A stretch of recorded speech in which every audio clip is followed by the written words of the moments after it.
as we get into this is this family picture album. You see the two letters A and C circled red. Ivan van Sertima says, this by the way is a picture from Ramses III's tomb, right around 1200 BC. And what this is all about is that Ivan van Sertima states that the Egyptians always pictured themselves as A and C, not as B and D. We have the Semitic D and the Indo-Europeans and Asiatics B. And I just wanted to throw that in just to understand what's going on. 33 dynasties since the beginning of Egypt. And what happens here is that you have different events that happen during each dynasty, and you can take a look at those because we're going to be revisiting this a little bit each time as we go through this. This is Khafre.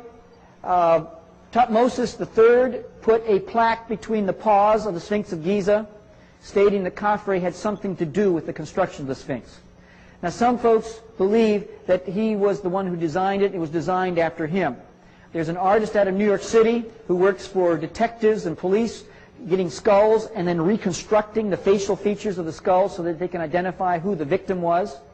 He has actually done some analysis on this and doesn't believe that it was Khafre. But whoever it was, I mean, you be the judge. You can take a look at two pictures side by side. That's Khafre in the Cairo Museum, and then the Sphinx of Giza. Count Constantine de Volney, during a trip to Egypt from 1783 to 1785, said this, and I quote, he says, "On seeing that head," what head? The Sphinx of Giza. "Typically Negro in all its features, I remembered the remarkable passage of Herodotus, 'The ancient Egyptians were true Negroes of the same type as all native-born Africans.' Just to think that this race of black men today are slaves and the object of scorn, the very race to which we owe our arts, sciences, and even the use of speech." Now, I want to ask this question. What would motivate him to say this phrase, "typically Negro in all its features"? Could it be perhaps this?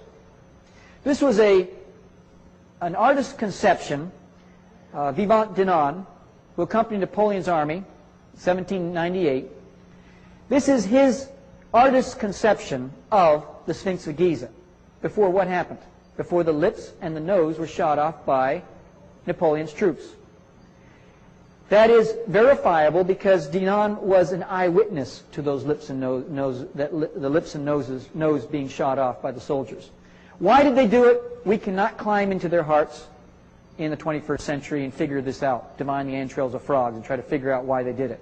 That's between them and God. But what happened, happened. And so when you look at this, you know that this definitely was patterned after an African man, regardless of who the identity of that man was. We now move to the first through the second dynasty. Narmer-Menes, he was the creator of the dynastic rule of Egypt. He ruled some 62 years in all. He unified the upper and lower Egypt. For the first time, this was all brought together. One of the things we know about him is that he initiated the Herculean task of diverting the course of the Nile that created the Delta region that allowed Memphis to be built. He died while traversing a river. They were going after a rogue Libyan band of troops, and a crocodile grabbed a hold of him as an older man, and that must have been some struggle, I'll tell you, but that's how he died, how he passed on. This is all we have of Narmer. Zoser. Zoser in the third dynasty, he was a gentleman that he began the extensive building with stone. In fact, he's the first one that put up a stone monolith in the Egyptian Empire. He exploited the copper mines in the Sinai Peninsula region. He extended his frontier to the first cataract of the Nile. Those who studied this know that there were 5 cataracts in all. These are rocky areas where you cannot traverse by a boat, and you have to actually go around it by land. And he extended the frontier about 500 miles south of Memphis. His chief advisor was a gentleman by the name of Imhotep. Imhotep, a remarkable individual. In fact, if you were to look at his resume, his obituary, I call this a resume obituary type stuff, is that he could easily say, I'm a sage, I'm a scribe, a priest, an astronomer, I'm a philosopher, I'm an advisor to Zoser, I'm his chief medical doctor, I'm the grand architect of the 204-foot stepped pyramid in Saqqara. He was worshipped, by the way, as a god for the next 3,000 years. And some early Christians, in fact, worshipped him as the Prince of Peace. This man made quite a mark in what he did. He was a man that was what we call the father of medicine. And by the way, his father was an architect. His name was Conifer. And this gentleman treated more than 200 diseases. He had 15 diseases of the abdomen that he was able to identify, 10 of the rectum, 11 of the bladder, 29 of the eye, 18 of the skin. He had this science of facial analysis where he could look into your face, your eyes, and determine what was going on. Now, some of the stuff we might laugh at now with our technology, but in medicine, he had a lot of information going on at this particular time. He knew of the circulation of the blood 4,000 years before the Europeans did. I like that upper right-hand corner picture. He's kind of peeking down at you. Don't you like that? Khufu, builder of the Great Pyramid. This man built the Great Pyramid, and the only thing we can find is a poor, poor little statue of him.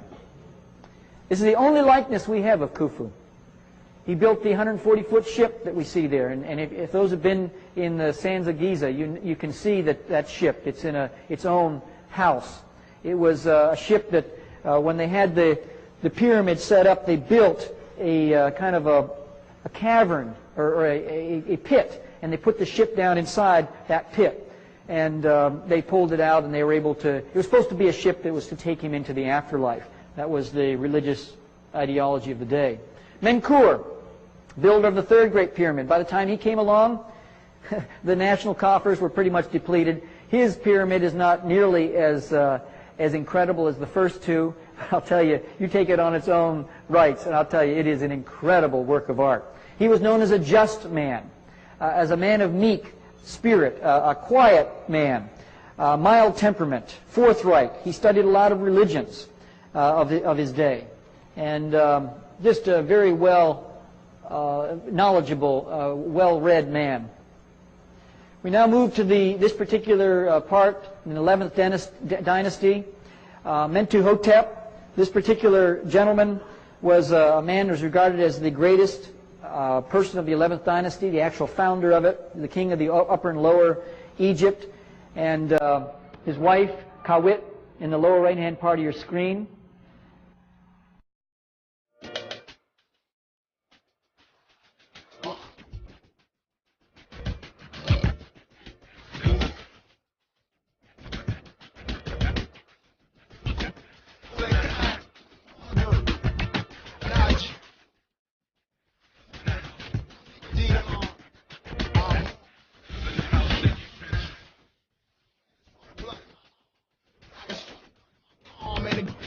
Trying to